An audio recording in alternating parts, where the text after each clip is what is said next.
we can send it out. All right. So the name of this talk is The Endless Force of Abundance and Giving. The song was Gifts from God, and that was from Chris Tomlin.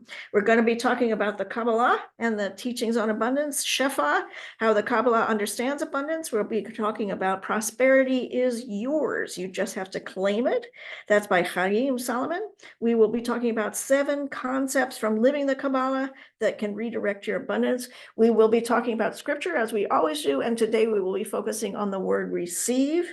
We will talk about abundance, trusting, and the circle of receiving. The more you give, the more that you receive. We will talk about the force of abundance as Kabbalistically God is seen as energy and light, and the force that gives life and sustains the world.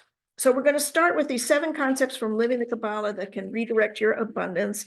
It is from an article that was written by Cyrus Indria, who is an ordained minister from the Institute of Awakened Ministry, and he is a specialist in Kabbalah. So he says the Kabbalistic definition of abundance is one's ability to release all things because anything that is needed can be produced in that moment. It is a higher level of perspective on abundance where we acknowledge that we need nothing. We have no attachments. We can produce more of what you need at any time, that God is the source of all good and that he always provides, and that abundance is like a river. So he's going to show us 7 different ways that abundance is like a river. Some of us view the current of abundance from a distance. We justify why the flow is so far away. We say things like money is the root of all evil. And that is what is called the poverty consciousness. We will have a whole week talking about poverty consciousness. Number 2, some of us stand at the edge, hoping to catch a little bit for ourselves, saying that time equals money. And that is when we put a cap on our potential dictated by an outside force, which is time. That is called earner consciousness or worker consciousness, the idea that if we work hard and fit in, we will make it. Number 3, some of us jump in and stand in the center of the flow. We go straight to where abundance is. We exist in and around it.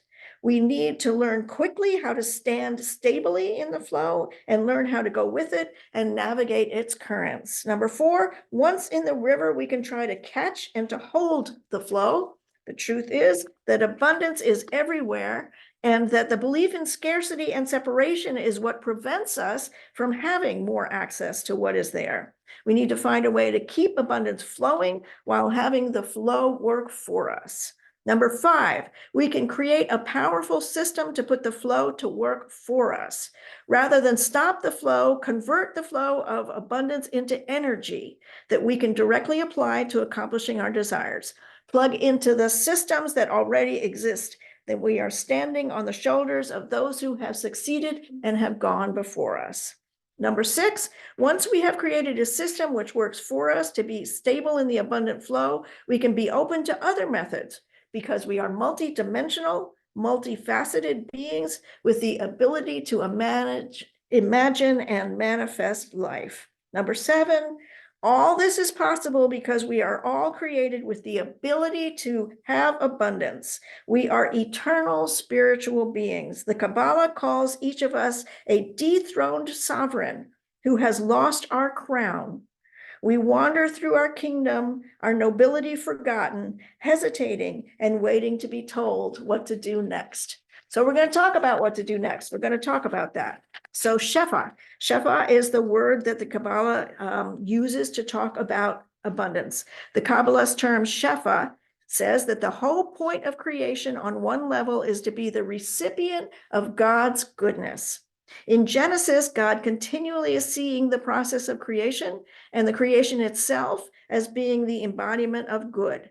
The entire universe is predicated on the foundation of good, and the divine intention is therefore to continue to provide goodness to all the realms in order to support that underlying base. The Kabbalah is a very spiritual understanding of the Old Testament, and the Kabbalah talks about many different realms, not just the realm that we're living in right here. They talk about many of the spiritual realms. The concept of the shefa implies a belief that like flows to like. God creates the world. The supreme manifestation of good sustains it with a constant flow of goodness.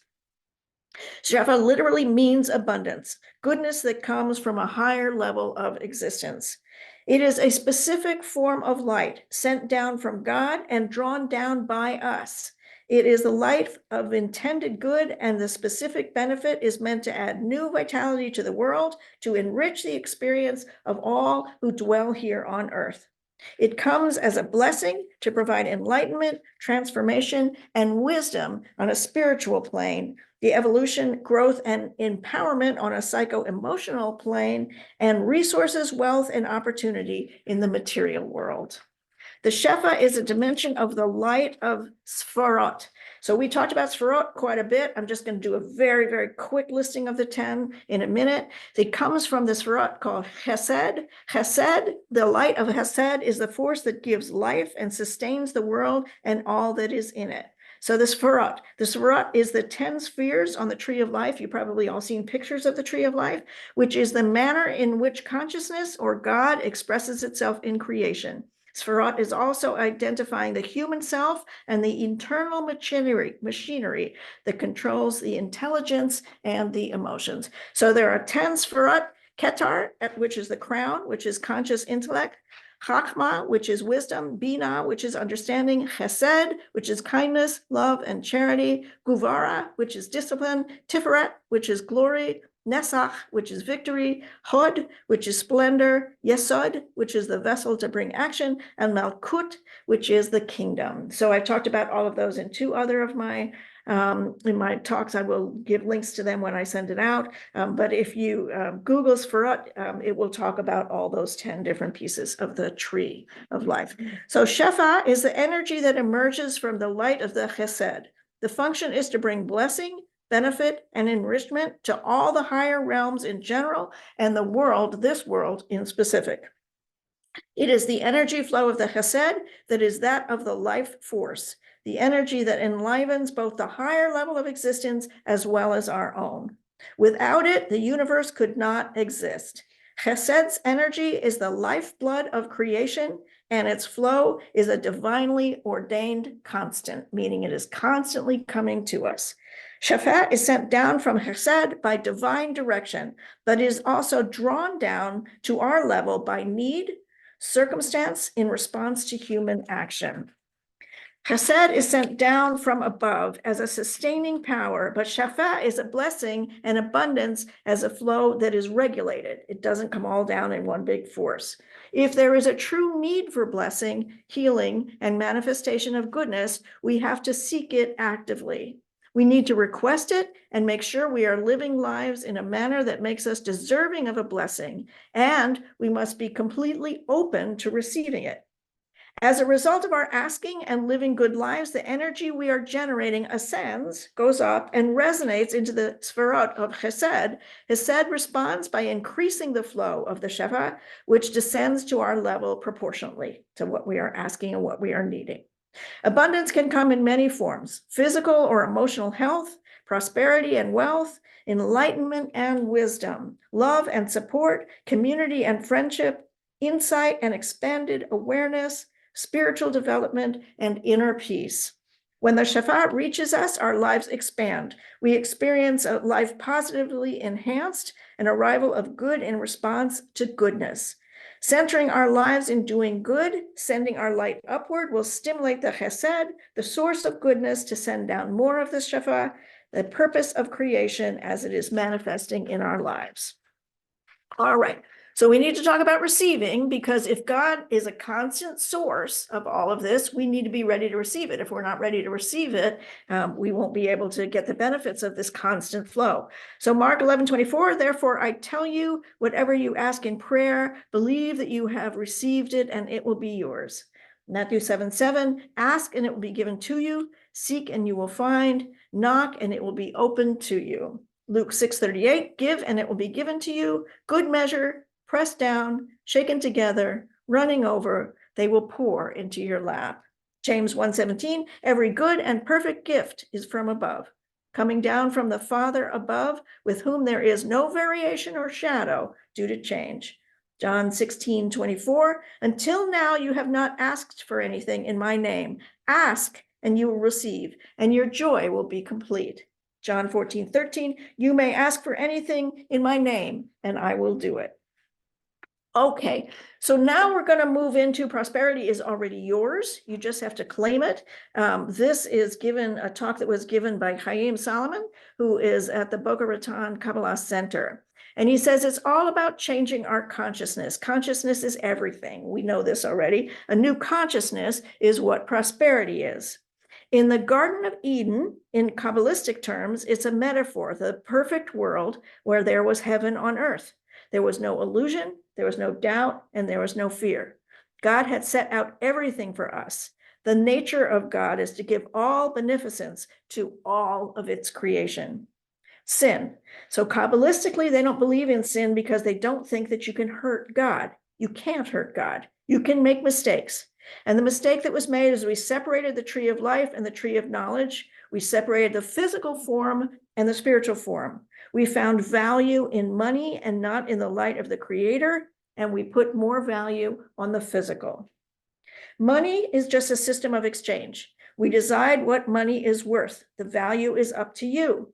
If you go to buy something, you look at the price tag and you will decide whether the money you're putting out is worth it to you because that thing that you're going to get is going to give you pleasure, or you will decide that the money is going to be more valuable sitting in your pocket and waiting for something else.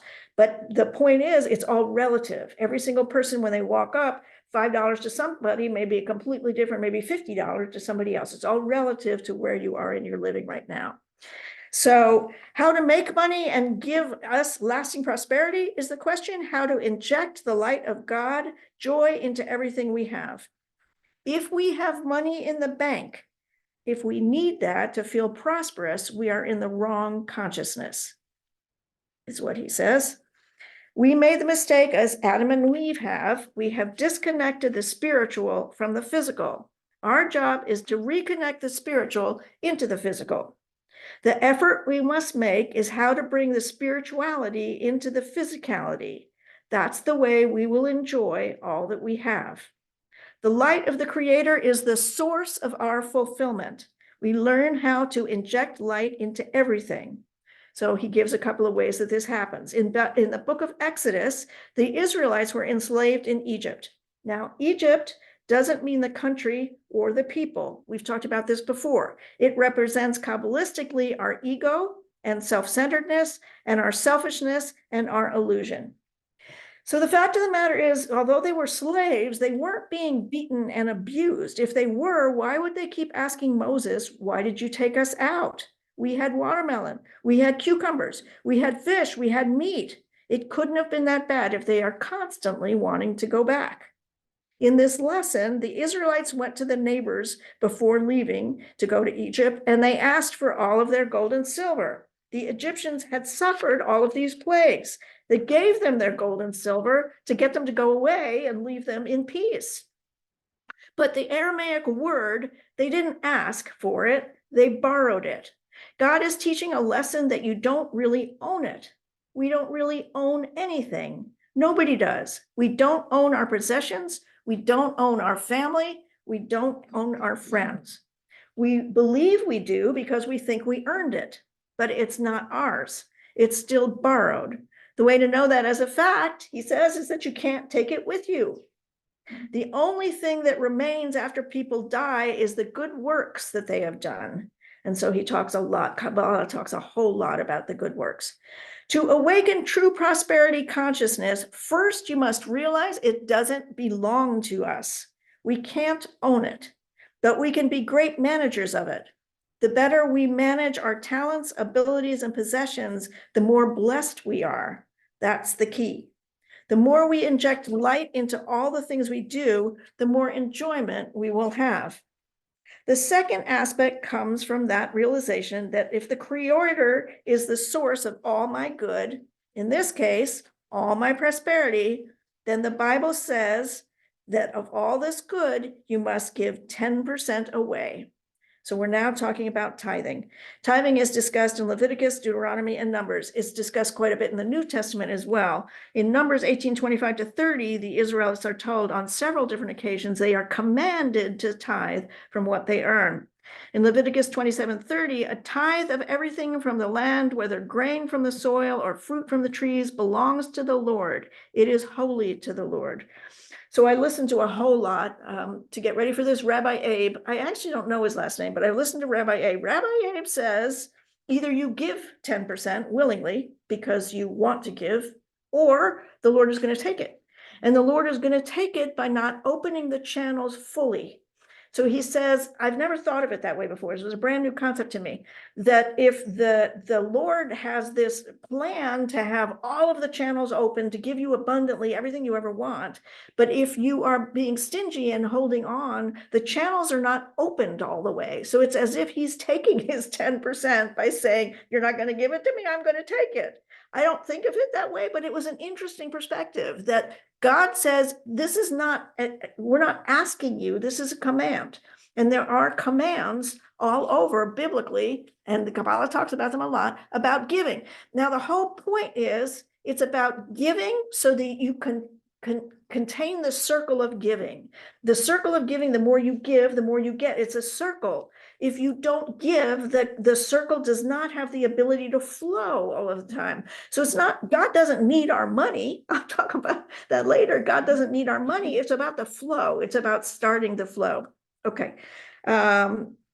So think of a farmer who plants orange seeds. He plants them. He manages this universal process of the seed growing. It's a natural process. He doesn't go pull the seed up. He doesn't pull all the roots up. He doesn't make the tree happen. He manages the process. We work with it and go along with it, but the actual orange tree comes from God. So tithing is like planting seeds, acknowledging the fact that it comes from the Creator. You plant one seed and you get many oranges. It's the same idea. Every single spiritual book on prosperity will tell you the first rule is tithing. It's not a matter of money. It's the consciousness behind it, learning how to be unlimited. If you believe you have unlimited supply, you can give 10% away and you're not afraid. If you don't believe that you have unlimited supply, you're going to hold on and grasp real tightly. By giving 10%, it's like taking the limitation off, allowing all the Creator has already set out for us. That's what we want to acknowledge. The Creator already gave us everything we have to live into it, to manifest it. It's already there. The seed is waiting the fruit that's going to grow from it. So he has on his talk many, many stories of people giving away millions of dollars, millions. I mean, really, literally millions. And he asked every single one of these people, how is it that you are so successful? And every single one of them said, I just make sure I'm giving away my 10% and everything else seems to go my way. So you need to understand, it's very, very important that you understand your value is not based on the money you have. If you think you are better than anyone else because you have more money and that your worth is based on your money, Kabbalistically, it's a huge ego. If the person has nothing and values himself less, that's also ego. Ego just means separation from the light of the Creator. Separation thinking they are less than or separation thinking they are more than is still separation from the Creator. The Creator made each and every one of us 100% whole and complete and lacking in nothing. The Creator gave everyone 100% of everything they need. The value we have is the value the Creator put inside of us. It is not a single one of us who can be replaced in this world. Money is not your source of happiness. The light of the Creator is your source of happiness. True prosperity is injecting light into everything we do. Inject light into it, appreciate it, don't measure your value by it. We already are prosperous. We already have it all. Our job is to act, to share, as if we know with certainty the Creator is the source of all that we do, and we can share freely and abundantly this light in all the proactive sharing ways, and then we will be truly prosperous. We've already been given everything. We just need to suggest and empower ourselves to live into that so that we can truly be prosperous people. So here's what I know. There are two main concepts that stood out for me during all this research. The first is God is the source of my supply, not my job, not my career, not my clients, not my family, not anything that I inherited. Everything that I have that's good comes from God. I've had many jobs. I've almost never been without a job since I'm 12 years old. Another one always comes. There's different good in different jobs. There's frustration in different jobs, but they always come one after another, and God provides them all. Most of the good I have can't be quantified in dollar amounts. Sure, my house, the comfort, my new heat pump, I'm warm, woohoo! My comfortable, cozy living space, but the warmth of my kitties, the joy they bring, the songs of the birds, those peach-faced lovebirds, the dozens of them, the friendships I cherish, the hour to 2 hour long phone calls with my besties, none of that can be quantified. The sun on my face, the perfect cup of coffee, none of that. All of the goodness of God, all of it comes from God.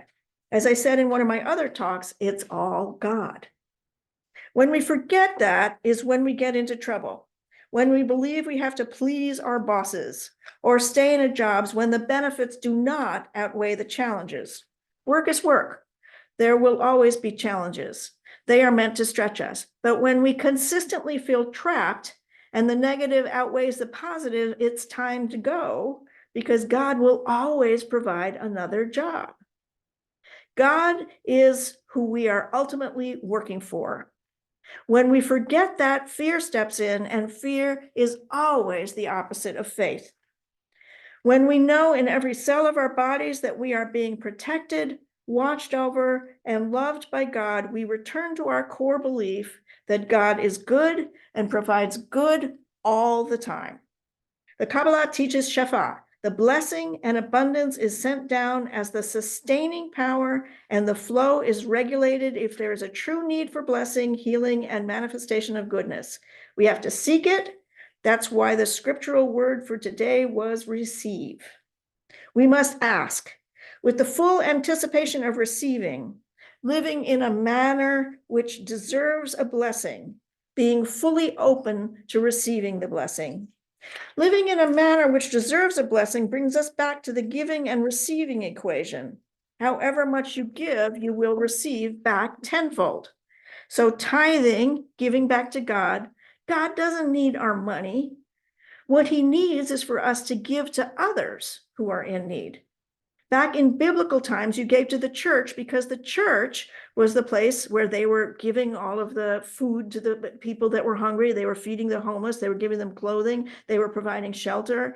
They were providing help for the widows and for the sick. The church is what did all that back in the day. So back then, you gave your money to the church so the church could take care of people. It wasn't about the church getting bigger or ministers having more money. It was about the church having more money so it could take care of more people. So tithing is personal. You give to whom you choose to. Those who are uplifting, teaching, supporting you, those who are in need of financial support, those whose lives depend on your help, either temporarily or permanently. When you give to this ministry, it keeps food on my table and helps pay my bills so I can keep devoting time to writing these talks. Otherwise, I'd have to get a full-time job and I wouldn't be able to do that. God is teaching about the law of prosperity. The more you give, the more you receive. It's always a circle. It's about flow. When you clasp your hand tightly around your money, it doesn't circulate and it can't grow. It's a law, just like gravity. It's a spiritual law. You plant one seed, you get hundreds of oranges. But you have to first trust that all your needs will be taken care of, that God provides everything you need. If you don't trust, you can't give. The more you trust, the more you give, and the more you receive, and then the more you have to give. I give to Doctors Without Borders and several animal charities, and I throw in a few others when I get extra money, but you choose. The point is, give to those who need it, give where your heart is led to give, but give. That's what the Kabbalah is talking about when it discusses leading a life worthy of a blessing. Are you generous, kind, loving, open-hearted? Do you trust God and help others? Do you remind yourself always who is the endless force of abundance and giving? And so it is. Remember at all times, the power is in you. It always has been, and it always will be.